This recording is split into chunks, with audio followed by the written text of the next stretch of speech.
जय हिंद दोस्तों।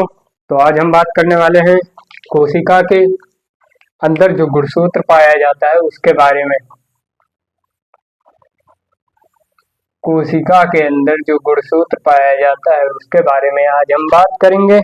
इससे पहले हम लोगों ने तारककाय के बारे में जानकारी प्राप्त की थी। तो तारककाय क्या होता है इसके बारे में हम लोगों ने कल जाना था। तो आज हम लोग गुणसूत्र के बारे में जानेंगे जिसे क्रोमोसोम भी कहते हैं। क्रोमोसोम क्या होता है, इसकी संरचना, कार्य, खोज, इस सब के बारे में आज हम बात करने वाले हैं। तो चलिए शुरू करते हैं गुणसूत्र के बारे में। गुणसूत्र का खोज ई स्टार बर्गर गुणसूत्र का खोज ई स्टार बर्गर ने किया था सन 1875 ईस्वी में। गुणसूत्र का खोज ई स्टार बर्ग ने किया था 1875 ईस्वी में। गुणसूत्र क्या होता है? केंद्रक की इंटरफेज अवस्था में केंद्रक का क्रोमेटिन जालक विभाजन के समय संघनित होकर धागों के समान संरचनाएं बनाती हैं। केंद्रक की इंटरफेज अवस्था में केंद्रक का क्रोमेटिन जालक विभाजन के समय संग्रहित होकर धागों के समान संरचनाएं बनाती हैं। इन रचनाओं को गुणसूत्र या क्रोमोसोम कहते हैं।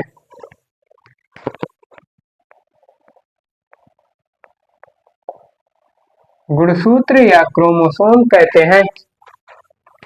क्रोमोसोम नाम किसने दिया? बाल्डियर ने 1889 ईस्वी में। बाल्डियर ने 1889 में क्रोमोसोम शब्द दिया। गुणसूत्र को क्रोमोसोम नाम 1889 में बाल्डियर ने दिया था। प्रत्येक गुणसूत्र में मैट्रिक्स के भीतर दो महीन सूत्र कुंडली के रूप में परस्पर सटे हुए दिखाई देते हैं, जिन्हें क्रोमेटिन कहा जाता है। प्रत्येक गुणसूत्र में मैट्रिक्स के भीतर दो महीन सूत्र इसी तरह दो महीन धागे के समान कुंडली के रूप में, इसी तरह कुंडलित के रूप में जिस तरह डीएनए पाया जाता रूप में परस्पर सटे हुए दिखाई देते हैं, जिन्हें क्रोमोनिमेटा कहते हैं।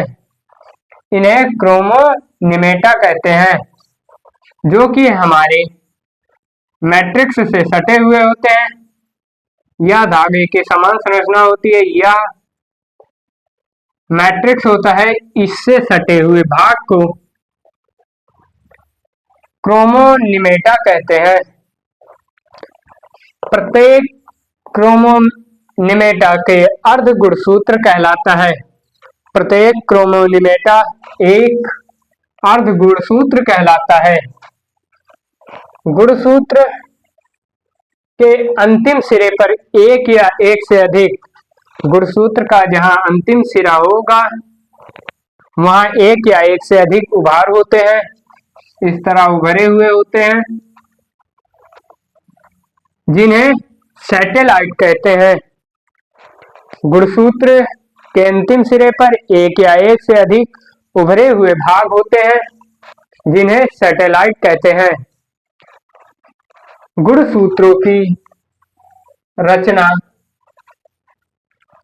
न्यूक्लिक अम्ल में डीएनए व आरएनए आता है। गुणसूत्रों की रचना न्यूक्लिक अम्ल, डीएनए व आरएनए।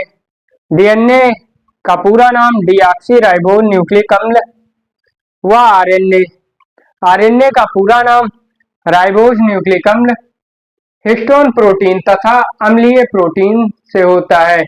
गुणसूत्रों की रचना न्यूक्लिक अम्ल, हिस्टोन तथा अम्लीय प्रोटीन से होता है, परंतु गुणसूत्र में इनका विन्यास अत्यधिक जटिल होता है। गुणसूत्र के अंदर डीएनए, आरएनए, हिस्टोन का जो विन्यास होता है अत्यधिक जटिल होता है। गुणसूत्रों का अध्ययन हम सूक्ष्मदर्शी द्वारा कर सकते हैं।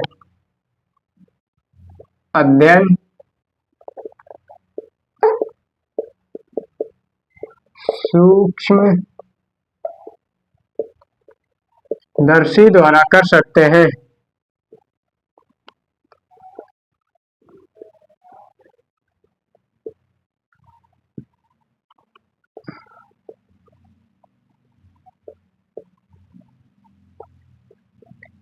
गुणसूत्रों का अध्ययन हम सूक्ष्मदर्शी द्वारा कर सकते हैं।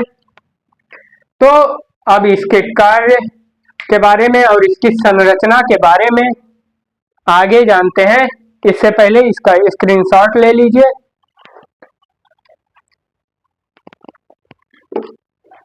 तो चलिए इसके कार्य के बारे में जानते हैं। तो चलिए गुणसूत्र के कार्य के बारे में जानकारी प्राप्त करते हैं। गुणसूत्र के कार्य: गुणसूत्रों की संख्या एवं संरचना में परिवर्तन से जीवों में भिन्न भिन्न लक्षण प्रदर्शित होते हैं। जैसे कि मनुष्य में गुणसूत्रों की संख्या 46 होती है। अगर यही 47 हो गई तो मनुष्य पागल दिवालिया हो सकता है। गुणसूत्रों की संख्या एवं संरचना में परिवर्तन से जीवों में भिन्न भिन्न लक्षण प्रदर्शित होते हैं। दूसरा, ये आरएनए का निर्माण तथा कार्यों का नियमन करता है। गुणसूत्र आरएनए का निर्माण तथा कार्यों का नियमन करता है।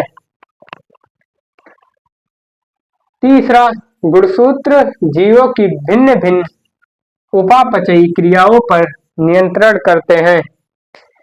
गुणसूत्र हमारे शरीर को नियंत्रित करते हैं या उपापचयी क्रियाओं को नियंत्रण करता है। गुणसूत्र जीन आनुवंशिक लक्षणों के वाहक के रूप में उपस्थित होता है। गुणसूत्र पर जीन आनुवंशिक जो पितृ कोशिकाओं से पौत्र में लक्षण जाते हैं, नाक हमारा यहाँ बनेगा, कान हमारा यहाँ बनेगा, इस सब के लक्षण जीन आनुवंशिक गुणसूत्रों पर जीन आनुवंशिक लक्षणों के वाहक के रूप में उपस्थित होते हैं। मनुष्य में गुणसूत्रों की संख्या 46 या 2 भागों में बढ़ जाएगा। 2 जोड़ी होते हैं। 23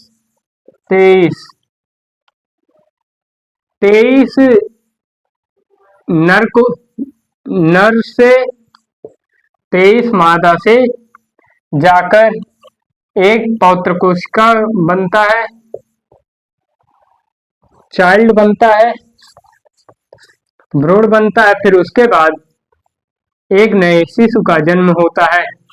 मनुष्य में गुणसूत्रों की संख्या 46 होती है। 2 जोड़ी 23 जोड़ी गुणसूत्र होते हैं। 46 गुणसूत्र मनुष्यों में पाए जाते हैं। गुणसूत्र के कार्य: गुणसूत्र की संख्या एवं संरचना में परिवर्तन से जीवों में भिन्न भिन्न लक्षण प्रदर्शित होते हैं। ये आरएनए का निर्माण तथा कार्यों का नियमन करते हैं। गुणसूत्र आरएनए का निर्माण तथा कार्यों का नियमन करते हैं। गुणसूत्र जीवों की भिन्न भिन्न उपापचयी क्रियाओं पर नियंत्रण करता है। चौथा, गुणसूत्रों पर जीन आनुवंशिक लक्षण के वाहक के रूप में उपस्थित होता है। इसकी संरचना के बारे में अब जान लेते हैं। या ऊपर की तरफ पेलिकल,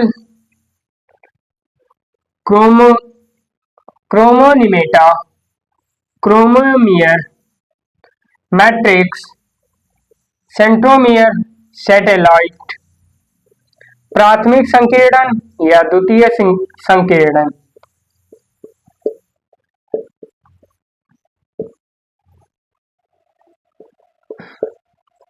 तो आज गुणसूत्र के बारे में हमने जाना, कल केंद्रक के बारे में जानेंगे, फिर उसके बाद हमारा कोशिका टॉपिक खत्म। तो आज के लिए इतना ही, मिलते हैं नेक्स्ट वीडियो में।